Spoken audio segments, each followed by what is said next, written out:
6. 축복 가정의 모심의 생활.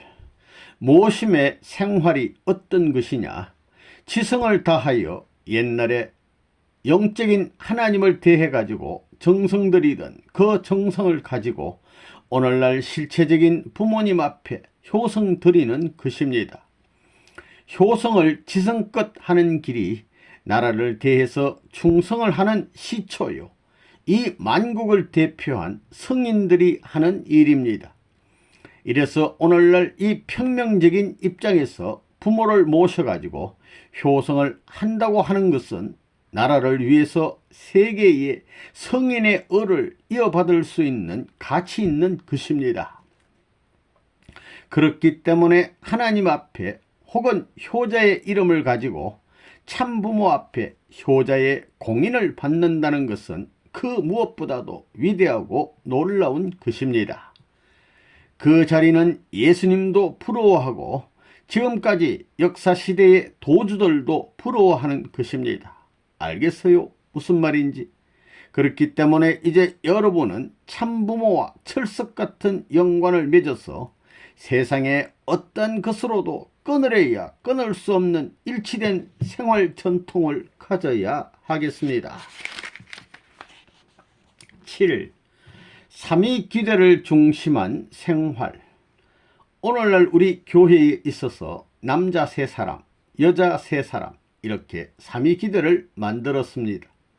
왜 이렇게 만들었느냐 하면 앞으로 주를 모셔야 할 우리에게 있어서는 아담 가정에서의 아담 부부와 그의 3아들과 3자부형을 대신할 수 있는 모형을 갖추어야 하기 때문입니다. 그렇기 때문에 이 3사람이 하나 되지 않으면 또 파괴될 우려가 있다는 것이에요. 특히 3남자가 하나 되어야 합니다. 죽든지 살든지 영적으로 하나 되고 몸으로 하나 될 수 있어야 합니다. 그래서 어떤 시간적인 현재권 내의 기대가 아니고 시간성을 초월한 주체적인 하나의 형을 갖추어야 합니다. 그렇지 않으면 다시 오시는 주님 앞에 설 면목이 없다는 것을 여러분이 알아야겠습니다.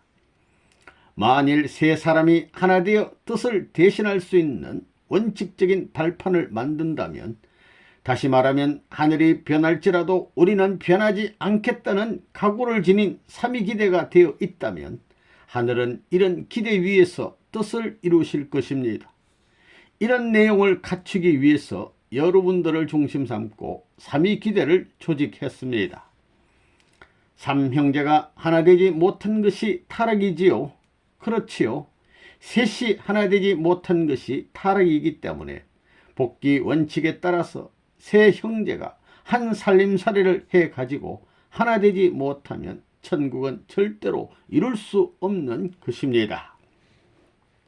세상에서도 3인이 합하면 못할 것이 없다고요.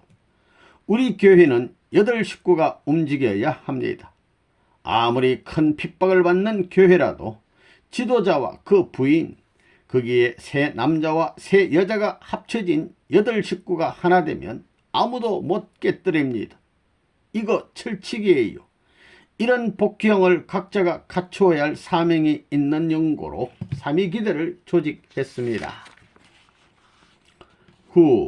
후손이 복받는 길. 천국이 무엇입니까? 지나가는 거지들도 들어와 자고 싶고 지나가는 개도 들어오고 싶어 문전을 서성이고 날아가는 새들이 와서 깃돌고 싶고 똥을 싸더라도 그 집에 와서 싸고 싶어하는 가정을 이루어야 된다는 것입니다. 우리 통일교회 축복가정들이 그래요. 그래야 천국인 것입니다.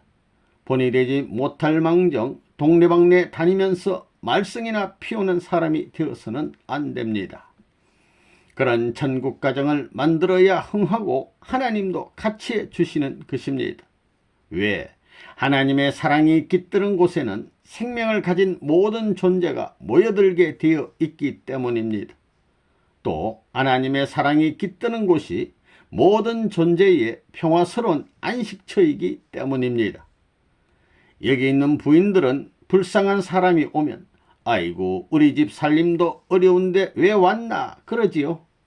찾아온 사람이 옷이 없으면 자기의 겉옷이라도 벗어주고 속옷이라도 벗어주며 손님 대접을 하는 것을 의무로 느낄 줄 알아야 합니다. 그래야 그 후손들이 덧저고리도 입고 속바지도 입고 솜저고리도 입고 내복도 입을 수 있는 것입니다. 그래야 후손이 번성하게 된다는 것을 여러분은 알아야 하겠습니다. 선생님 집안에는 옛날부터 내려오는 가훈이 있습니다. 그게 뭐냐 하면 절대 지나가는 손님들을 배고프게 해서 보내지 말라는 것입니다. 그래서 우리 할아버지도 추운 겨울에 거지가 와서 동양 왔습니다, 아침밥 얻어먹으러 왔습니다 라고 하는 말 3마디만 들리면 큰일 나는 것입니다. 당장 불호령이 떨어지는 것입니다. 그리고 당신이 잡수시던 밥상을 통째로 들여다 주며 먹으라고 하시는 것입니다. 그렇게 내주고 들어오셔서는 할머니를 야단치시는 것입니다. 당신이 거지가 되어봐라. 추운 겨울날 남의 집 문전에 가서 밥 달라는 것이 쉽겠는가. 밥 한 그릇이 몇 푼 되지는 않지만 국을 한다는 것이 얼마나 어려운 일인가 라고 말씀하시는 것을 여러 번 들었습니다. 어렵더라도 하나님이 주신 생명이니 그 앞에 불충불효를 남기고 죽을 수 없기 때문에 생명을 보존하기 위해 그러고 있다고 생각해야 한다는 것입니다. 인간의 고충을 인간이 알아주지 않으면 누가 알아주겠느냐는 것이지요. 거지에게 밥을 드디 갖다 준다고 할아버지가 심히 야단을 치시면 할머니는 언짢으셔서 옆편네가 귀해요, 지나가는 거지가 귀해요 이러면서 항의를 하십니다. 자손 만대를 생각하면 거지가 더 귀하다는 것입니다. 우리 할아버지도 그러셨고 우리 아버지도 그러셨습니다. 우리 문씨 가문의 법도가 그랬습니다. 절대로 거지의 입에서 3마디 이상 나오기 전에 밥을 갖다 주어야 했습니다. 어머니가 안 주면 아버지라도 상을 그대로 들고 나가 대접을 하는 것입니다. 그러면 또 우리 어머니 성격이 남자 같아서 아버지와 싸움이 벌어집니다. 만약 부인이 찾아온 사람을 잘 대접하지 않는다면 그 책임은 가장이 져야 합니다. 가장이 대접 잘못하면 벌 받지만 부인이 그런 것은 가장이 책임지고 고쳐 놓으면 됩니다. 불쌍한 사람 만나거든 동양 한 푼을 주면서 젊은 사람이 뭐 이래 한 말을 해서는 안 된다. 적은 한 푼이지만 이것으로 천배 만배 복을 받으소서. 이런 말은 얼마든지 해도 좋다.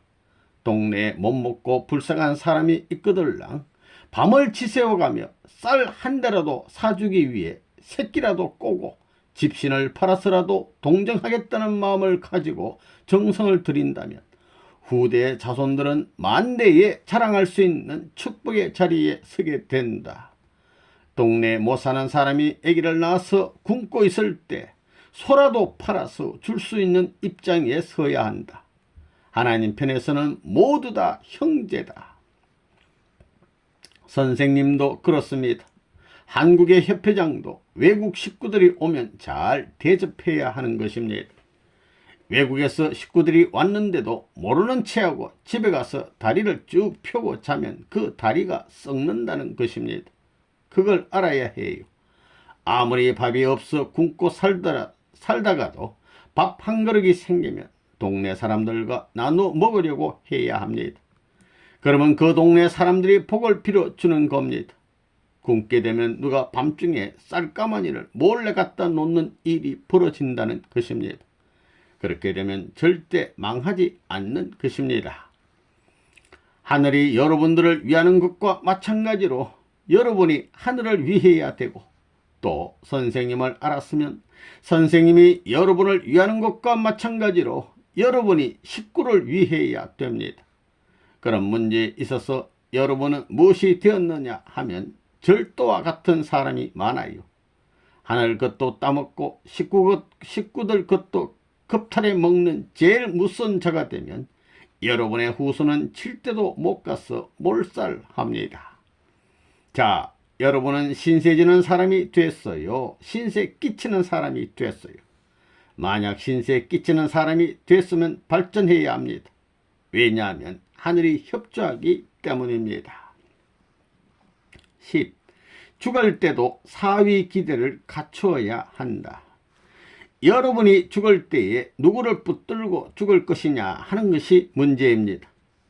창조 이상이 무엇입니까? 창조 목적이 무엇이라고요? 인간을 중심 삼고 말하면 사위 기대를 완성하는 것입니다. 창조 이상에는 죽는 법도가 있겠습니까? 없겠습니까? 죽는 법도가 있는데 죽는 제1법도는 무엇이고 제2법도는 무엇이고 제3법도는 무엇인지 생각해 보았어요? 죽을 때 제일 가까이에서 지켜줄 사람이 누구이겠습니까? 죽을 때 제일 가까운 인연이 누구입니까? 죽을 때 옆에서 눈물 흘리며 울어줄 사람이 누구이겠습니까? 자녀들입니다. 또 누가 있습니까? 배우자입니다. 또 누가 있습니까? 부모가 있습니다. 그러면 그들이 흘리는 눈물 중에서 누가 흘리는 눈물의 도수가 제일 높겠습니까? 부모가 흘리는 눈물입니다. 눈물은 상대적입니다. 여기에는 종행의 눈물이 있는 것입니다. 누구의 눈물이 제일 꼭대기에서 떨어지느냐 하면 부모의 눈물인 것입니다. 그러면 여러분 죽을 때 무엇을 중심 삼고 죽겠습니까? 사랑을 모두 잊어버리고 죽겠습니까? 꼭 끌어안고 죽겠습니까? 꼭 끌어안고 죽겠습니다. 사랑 중에서도 누구의 사랑을 붙들고 죽겠습니까? 부모의 사랑을 먼저 붙들어야 됩니다. 그 다음에 부부의 사랑과 자녀의 사랑을 붙들어야 되는 것입니다. 죽는 것도 사유기대 원칙에 부합되어야 하는 것입니다.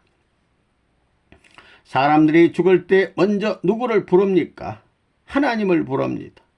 최고 어려운 자리에서 하나님을 찾는 것은 그 개인에게 있어서는 최고 진실입니다. 죽을 때 진정으로 하나님을 부르고 죽는 자에게는 용서받을 수 있는 길이 열립니다. 그것은 왜 그러냐? 죽음의 도리가 그렇게 되어 있기 때문입니다. 그 원칙에 가까운 자리에서 그 원칙만 붙들고 죽게 되면 회생할 수 있는 길이 뚫리는 것입니다. 그렇기 때문에 모든 사람들이 죽을 자리에 가서는 아이고 하나님 하고 하나님을 찾는다는 것입니다. 이것은 교훈 중에 진실한 교훈입니다. 사람이 죽을 때 그래도 옳은 말은 하고 죽는 것이 보통이지요. 그런 것을 볼 때 누가 가르쳤는지 모르지만 잘 가르쳤다는 것입니다. 그것은 옳은 말 중에 옳은 말입니다. 그렇기 때문에 죽을 때에는 부모를 먼저 모셔놓고 나서 자기 남편이나 아내를 찾아야 천도가 서는 것입니다. 또 자기 아내가 남편을 부른 후에 자녀들을 불러놓고 유언을 해야지 자기 남편이나 아내는 못 오게 하고 자녀들만 오게 해서는 안 됩니다. 사탄 세계에서는 지금까지 아내보다 자식이 먼저였습니다. 그것은 인간이 타락할 때 해와가 실수한 장본인이기 때문에 그런 것입니다. 그렇지만 복귀된 세계에서는 부모를 모셔놓고 자기 배우자를 부른 후에 자식을 불러야 합니다. 그것이 이상적입니다. 그러므로 죽을 때도 사위 기대를 갖추어야 합니다. 사위 기대를 갖추지 못하고 죽는 사람은 죽음길도 올바로 가지 못합니다. 그렇기 때문에 죽고 난 후에도 영혼이 왔다 갔다 하는 것입니다. 그러면 이러한 원칙을 아는 여러분은 죽을 때 누구를 붙들고 죽겠습니까? 하나님요. 그 다음에는 참부모요. 태어날 때도 그분을 통해서 태어나고 죽을 때도 그분을 통해서 죽어야 영계에서도 영원히 같이 사는 것입니다. 그분을 통해 나서 그분을 통해 결말 짓는 것입니다. 전부 다 이 원칙 아래서 살아가는 것이 효의 도리요 충의 도리인 것입니다. 이러한 효와 충의 도리를 다한 사람이 인생 행로에 있어서 해야 할 책임을 다하고 가는 사람이라는 결론이 나오는 것입니다. 인생살이는 이렇게 해야 되는 것입니다.